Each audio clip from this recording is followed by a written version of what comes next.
German export numbers make no sense. There's something going on here. And when I say they have a secret, I'm not really exaggerating.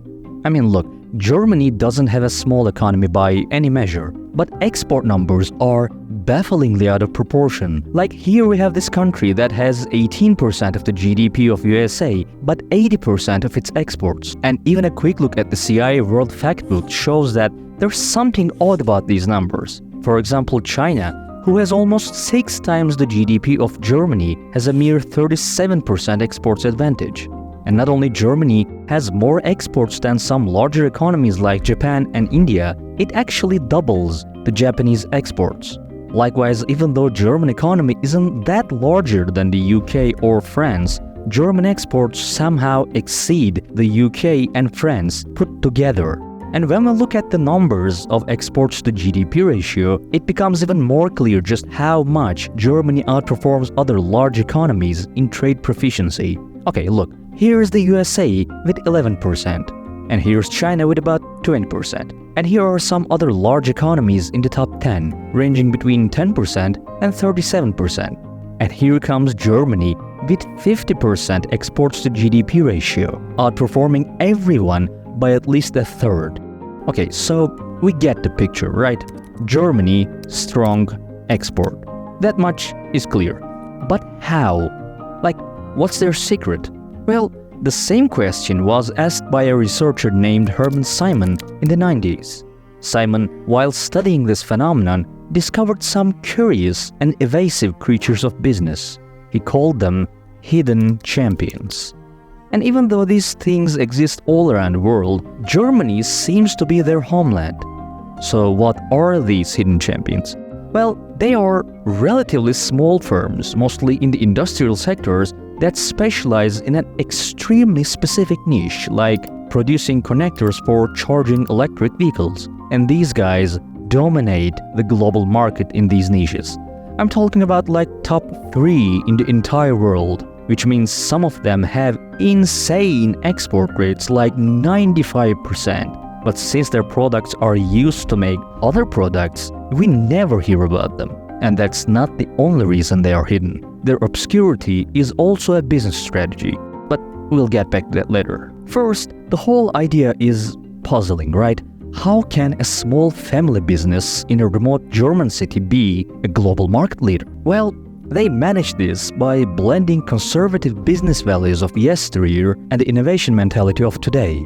These guys know their stuff, and they know it the best. Their market leadership is not established through some price aggression or something, but earned through performance. And they achieve this by staying laser focused on their niche, which makes it easier to maintain cutting-edge production methods. They see diversification as a distraction and believe in depth in production and R&D. They maintain their exceptional knowledge on the production process by solving R&D problems themselves instead of delegating to other companies. This also prevents leaks of invaluable technical information, which is another aspect of their hidden nature. A research in 2015 has found that more than 80% of hidden champions introduced new products or process innovations in the past 3 years, and 60% of them collaborate with universities for innovation. Now, before globalization, you could have a small business where you sell these niche items. With globalization, however, you start to face colossal competitors from all around the world, so you need to innovate and stay ahead of them. But how can a small business afford costs of innovation? Well, by selling their products all around the world. So these small companies took the scariest threat against their kind, globalization, and used it to not only stay afloat, but to dominate the world market. So this level of innovation also protects them from the risks that come with specialization, because even if their niche market is going down, their top position gives them time to adapt and survive. And boy, do they survive. In 1992, Hermann Simon published an article on Harvard Business Review. In that article, he listed 28 hidden champions from Germany. I looked them up.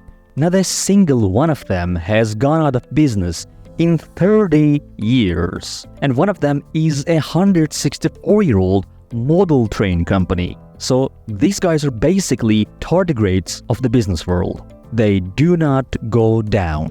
But their innovative mentality is also consolidated with more traditional and conservative mindsets. They value hard work, loyalty, and have an intolerance for underperformance. But even though they have a somewhat authoritarian leadership, this doesn't mean a high level of control, because these companies trust their employees. Since, unlike the majority of the large firms of the day, most employees stay in the firm for more than a decade. Being located in a small town means there is a close relationship between the firm, the management, and employees. Both leaders and employees identify themselves with the company and they know how it operates. These companies do not adopt the division of labor of large firms, so when there is an issue, all parts of the company participate in problem solving, giving all employees valuable information about the inner workings of the company. Employees are also encouraged to contribute new ideas and have quality circles and profit-sharing programs. And this type of commitment to people also means that hidden champions can have unparalleled close relationships with their customers. Because the same people working with the same customers for decades means that these companies know perfectly what their customers want.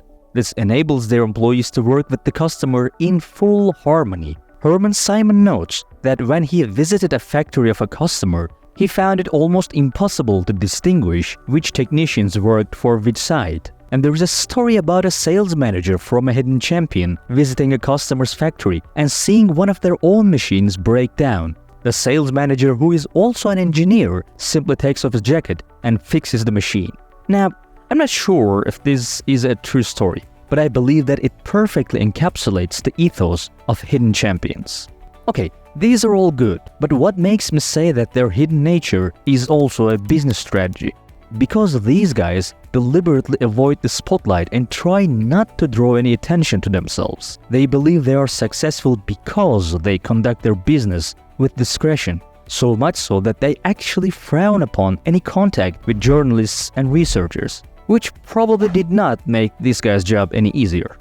Anyway, these companies do not want anyone to know how they operate, how they work on new innovations, or what is their market share. These guys are complete strangers to the idea of marketing because the more they are known by the public, the more difficult it is to keep their business secrets. So they keep the technical knowledge in by doing R&D themselves, operating in small cities, having close ties with their employees to prevent leaks, and actively avoiding contact with the media. And they are so good at this. They actually have difficulty recruiting new people now, since the candidates usually never hear about them before. So, here it is. Germany's secret to being an exporting miracle. Hidden champions. Now, I'm not really sure what the moral of this story is, like, size doesn't matter if you're German? I don't know. I just found them neat and wanted to tell you about them really. What do you think? Let me know in the comments and thank you for watching.